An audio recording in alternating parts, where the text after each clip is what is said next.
Hello and welcome to another episode of Christo IT Services Making It Work for You. My name is Ben Hecht, and this week we're going to highlight one of my favorite partners, Steve McKeon. Steve is the owner of MacGuyver Media. He's an ethical hacker, a blockchain advocate, and I've also learned that he's been around the world on tour as a DJ. But when it comes to application development, building APIs and maintaining the applications, Steve is truly a master at his trade. Steve's been an instrumental partner to my network, and today we're going to focus on getting to know Steve a little bit better and what he has been seeing in the market. Steve, great to have you. Thanks a lot for having me, Ben. I appreciate it. Absolutely. So let's dive right in. Can you tell the audience a little bit about yourself and MacGyver Media? Sure, yeah. Honestly, I've been taking things apart my whole life. I kind of started as a child, honestly, as a toddler. I took my crib apart and it kind of fell apart on me, as I've been told as my parents. So it was pretty crazy. So I kind of had a natural inkling of just wanting to take things apart. So, honestly, as I got a little bit older, I started playing with a Commodore 64. And people are like, "Oh, you're like MacGyver. You can take apart this and do this," and this kind of followed me around. So the name stuck, and as a kid, and then I got a little older, in my 20s, and then I started DJing and kind of doing some music stuff. And I was actually a semi-famous DJ known as DJ MacGyver. And did a little, it was pretty cool. It was great times. I mean, honestly, living the rock star life in your 20s, you can't live and can't go wrong, right? But I was able to kind of make 20 songs in that whole process. Done stuff for Sony Music, which is amazing. I can't even believe I did that or saying that. Done stuff for Hasbro, which is a toy company. We did the laser tag commercials, the music for that. It was pretty neat. Also a big fan of EDM music and electronic music, and most of those things were all that kind of stuff, if that makes sense.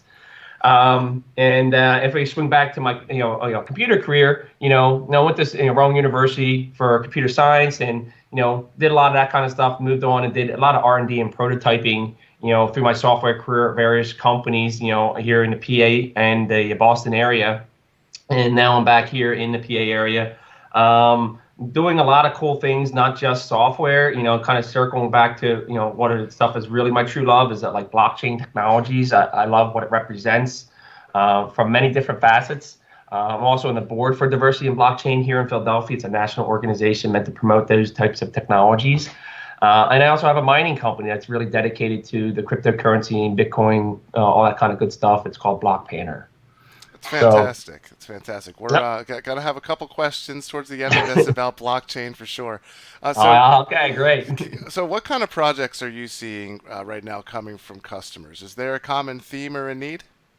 Yeah, I mean, I would say the biggest thing I'm seeing is tons of dashboards. We're huge uptick. I mean, honestly, almost every other day we're getting requests and putting out a statement of work for a dashboard, and they're all different types of dashboards and different types of companies. But what the bottom line I'm seeing is they want to see those KPIs in a real time way and maybe tying multiple data sources together. Right, right. So, what should business owners and operations people be analyzing with their current environment and the applications that they're using to determine whether or not they're actually getting the most out of their current business systems? I mean, the first and foremost, I mean, can they work in a remote workplace? Can they be effective? I mean, COVID's really kind of shook that tree a little bit. Now we're all Sure. remote, so you have to be able to work remotely. Another thing is while we're working remotely, can they make educate decisions on what's going on in their company and all different moving parts? Can they do that in real time? These are kind of big things right now. And another thing is those KPIs. Key performance metrics. Do they know what they are and how to get them, and how to apply them to their business and make better decisions? Absolutely. And as businesses employ a remote workforce now, uh, the remote workforce is going to bring more holes potentially into the system. So, as an ethical hacker, what are more common ways to find and exploit holes in a small business infrastructure? Yeah, I mean that's a great question. And honestly, the first thing I would start with is their website. The first thing anybody's going to do in any business now today is look at a website, and mostly everybody has one. They're in all varying degrees. Some of them are secure or not, but the ones that aren't secure are really easy targets for the hackers. Yeah. And yeah, I mean it's crazy. I mean some people in today's world don't even secure their websites, like not locking your front door. Yeah, it's amazing the sorts of things that you see out in the consulting world for IT, isn't it? Um, All right. so I have a three-part question for you regarding Sure. blockchain. First, how do you see blockchain making its way into the small business sector?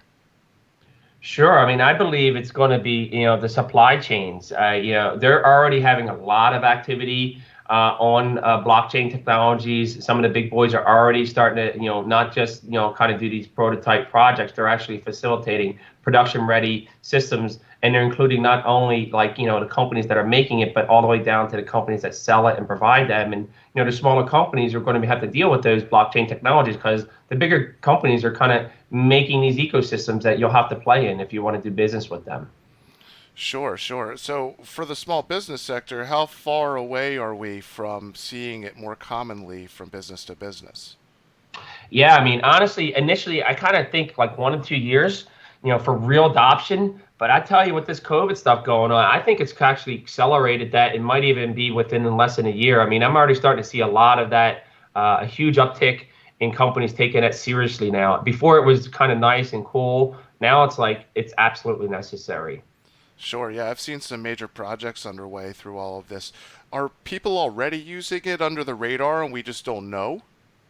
Yeah, I mean, that's the thing is there's just showed a huge uptick, in a lot of different sectors. Everything from healthcare, you name it, is really coming up. And there's not millions of dollars being dumped in this, billions of dollars are being dumped in this now. And it's really a rat race to get this new technology into the masses. And it's no longer, for the small game. It's really in for the big game right now.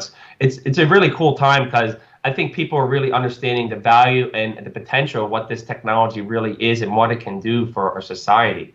Sure, it's much bigger than just Bitcoin and trying to chase the Oh dollar, yeah, isn't it? Bitcoin's just the first. That's what everybody knows. Bitcoin, this and that. But Bitcoin is great. It's the first one. It's worth a lot of money, and it's not going anywhere. But it really led the way for all these other ones that really add some cool technology that really didn't exist before. That gives us some great transparencies, ease of use in some senses, and also much cheaper ways than we could ever do it before. Sure, and speed of transactions also a big thing Oh as yeah, well. and not to mention instantaneous transactions. It could be settled for pennies on a dollar.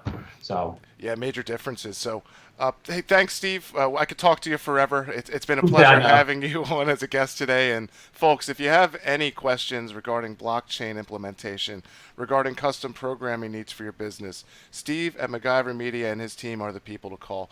My name is Ben Hecht. I'm with Christo IT Services with another episode of Making It Work for You, joined by Steve McKeon from MacGyver Media. Steve, thank you very much for coming on today. Thank you very much, Ben. I appreciate it. It's a pleasure. Have a great Yep. weekend. Thank you for watching. You too, buddy.